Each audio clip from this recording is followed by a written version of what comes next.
কাৰ্যসূচী বুলি আমি আজি আমাৰ স্থানীয় নাম দল, লোকগীত দল আৰু কেইটামান দল নিজে নিজে সিহঁতে স্বৰচিত জুবিনদাৰ ওপৰত স্বৰচিত কবিতাকে আদি কৰি সিহঁতে আহিছিল। বহুসংখ্যকে আহিছিল। আমি কিন্তু ভবা নাছিলোঁ ইমানখিনি যে আহিব আৰু জুবিনদাৰ ওপৰত যে ইমানবিলাক আৱেগ ভৰি আছে, আমি তেনেকুৱাকৈও ভবা নাছিলোঁ। আমি ভাবিছিলোঁ শ্ৰদ্ধাঞ্জলি অনুষ্ঠানত, মাহিলী শ্ৰদ্ধাঞ্জলি অনুষ্ঠানত আমাৰ ব্যৱসায়ীখিনিৰ মনত যি ভাৱ আছে জুবিনদাৰ প্ৰতি যি ন্যায়ৰ কথা আছে, সেই গোটেই কথাখিনি আমি ৰাইজৰ জৰিয়তে জুবিনদা সম্পৰ্কত কম এনে বুলি ভাবি এটা আয়োজন কৰিছিলোঁ, শ্ৰদ্ধাঞ্জলি আয়োজন। তাতে কেনেকৈ আহি পেলাই ইমান ভাবাতকৈও অধিক হৈ গ'ল। আমি য'ত আসনৰ সংখ্যা যিটো আছিল তাতকৈ ডাবুল কৰি দিয়াৰ পিছতো আমি উপায়বিহীন হৈ গ'লোঁ।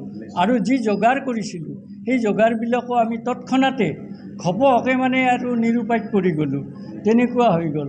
গতিকে আমি নিজকে ভাবিছোঁ যে জুবিনদাৰ ওপৰত আমাৰ মানুহবিলাকৰ কিমান বেদনা আছিল, কিমান ভাৱধাৰা আছিল, আজি আমি সেই হেৰিটো প্ৰকাশ পাই গ'লোঁ। সেয়ে ভাবিছোঁ যে জুবিনদাৰ আত্মাই যাতে শান্তি পায়, তাৰ কাৰণে এই অনুষ্ঠানৰ জৰিয়তে চৰকাৰক আমি আহ্বান জনাইছোঁ যে প্ৰকৃত ন্যায়টো, প্ৰকৃত অপৰাধীটোক ধৰি পেলাই প্ৰকৃত ন্যায়টো জুবিনদাৰ কাৰণে দিব লাগে। এইটো আমি সেই অনুষ্ঠানত সজোৰে দাবী উত্থাপন কৰিছোঁ।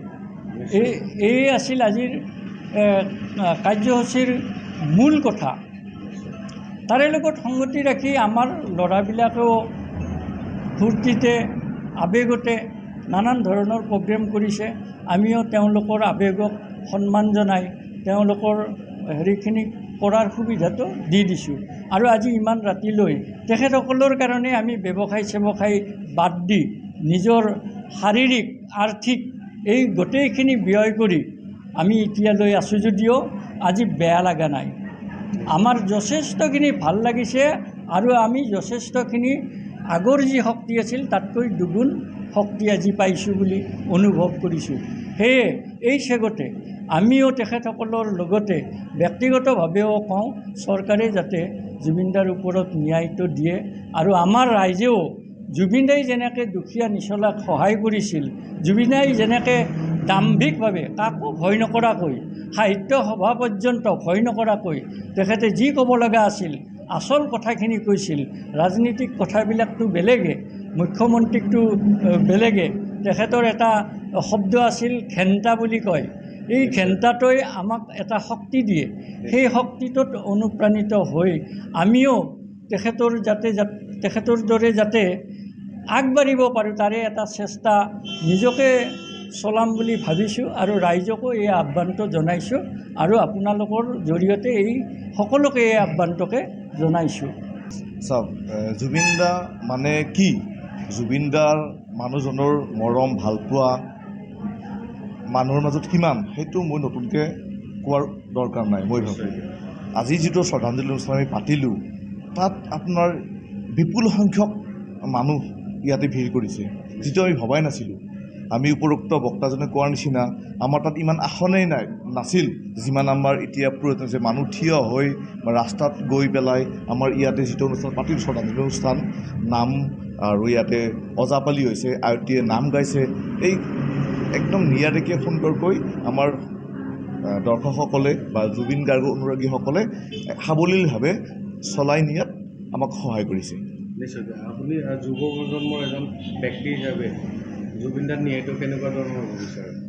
যুৱ প্ৰজন্ম হিচাপে মই এটা কথাই ক'ব বিচাৰিছোঁ যে অসমীয়া ধৈৰ্য শক্তিটো, যিটো ধৈৰ্য শক্তি, ধৈৰ্যৰ এটা সীমা থাকে, সেই সীমাটো যাতে ন্যায় দিওঁতে চৰকাৰে পাৰ নকৰে। গতিকে মই চৰকাৰক বিনম্ৰভাৱে অনুৰোধ কৰিছোঁ তেওঁলোকে যিমান পাৰে বিলম্ব নকৰি যাতে জুবিনদাৰ ন্যায় প্ৰক্ৰিয়াটো সোনকালে শেষ কৰি দিয়ে। জুবিনদাৰ শ্ৰদ্ধাঞ্জলিৰ ক্ষেত্ৰত অনাগত দিনত কেনেকুৱা ধৰণৰ প্ৰচেষ্টা থাকিব? আমি জুবিনদাৰ আদৰ্শত জীওৱা মানুহ।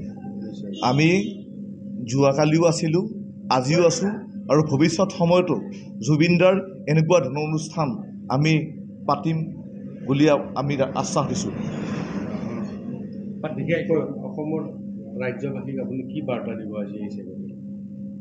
অসমৰ ৰাইজক এটা মই বাৰ্তা দিব খোজোঁ, জুবিন গাৰ্গৰ যিখিনি আদৰ্শ নিশ্চয় আমাৰ প্ৰতিজন অসমীয়া হিচাপে তেওঁলোকে পালন কৰাটো দৰকাৰ। আৰু জুবিন গাৰ্গৰ স্মৃতি আমাৰ গৰিমা গাৰ্গ বাইদেৱে কৈছে যে মানে জুবিন দাৰ সমাধি ক্ষেত্ৰ নহয়, নিশ্চয় জুবিন ক্ষেত্ৰ হিচাপে পৰিচিত হৈ থাকক মানুহৰ মনত। আৰু আমিও সেইটোৱে বিচাৰোঁ, জুবিন দা সদায় আমাৰ অসমবাসীৰ অসমীয়া ৰাইজৰ মাজত এটা প্ৰেৰণা হৈ থিয় দি থাকক সদায়।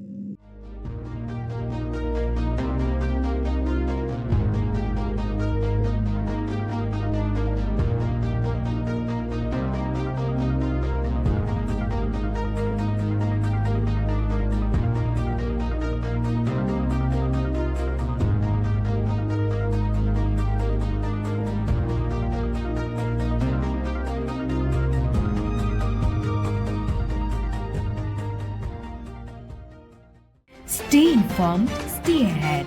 News NE 365.